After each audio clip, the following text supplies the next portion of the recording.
Dayık ev hanım, nave bab pişman.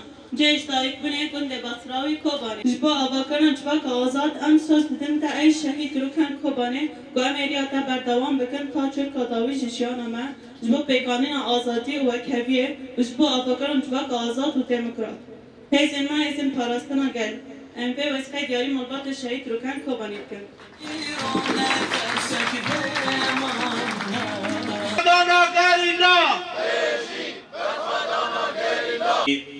رافرين آمد هر وها هوال ركن كوباني ونوجين كوباني وشهيد حمزة كوباني ام حمي شهيدين آزادية ديمقراطية ومروضاهية بيركينن وهر وها ام جبوي مال باطوان سرسافير قازن وجبونا ريبر آبو وحمي قلي كردستان تباهي سرسافير قازن هوال انهجا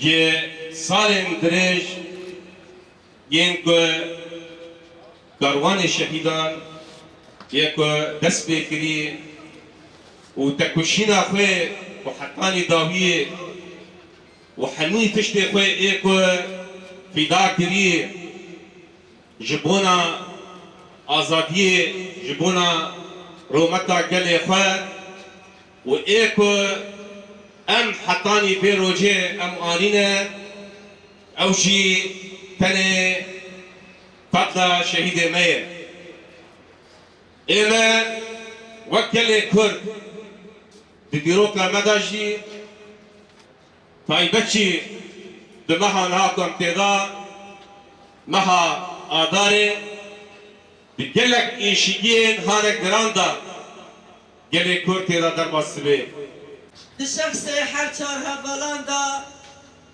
əmana bibirtinin şehidin riyan azadiye em bejna xal bervandı tavinen.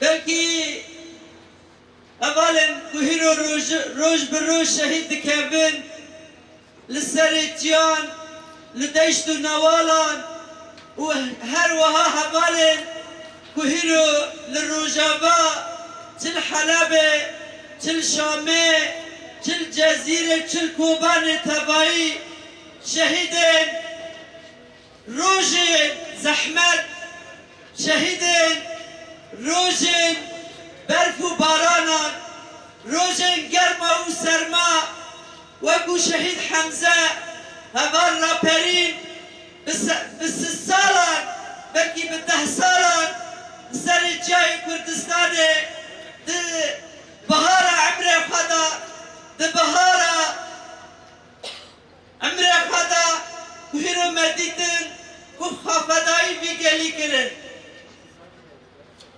Lê em wekû gel ku hîro em çi qas li ber xwe bidin û em çi qasa sozê xwe rojane em nû dikin em nikanin wekû şehîdên azadiyê ku hîro rihê xwe didin em nikanin tiştekî wekû welat xwazin em pêk bînin. Rojane em dikevine kêmaniyan, rojane em dikevine şaşiyan, rojane em rexnetayînê xwe didin li heme tenê têrê nake.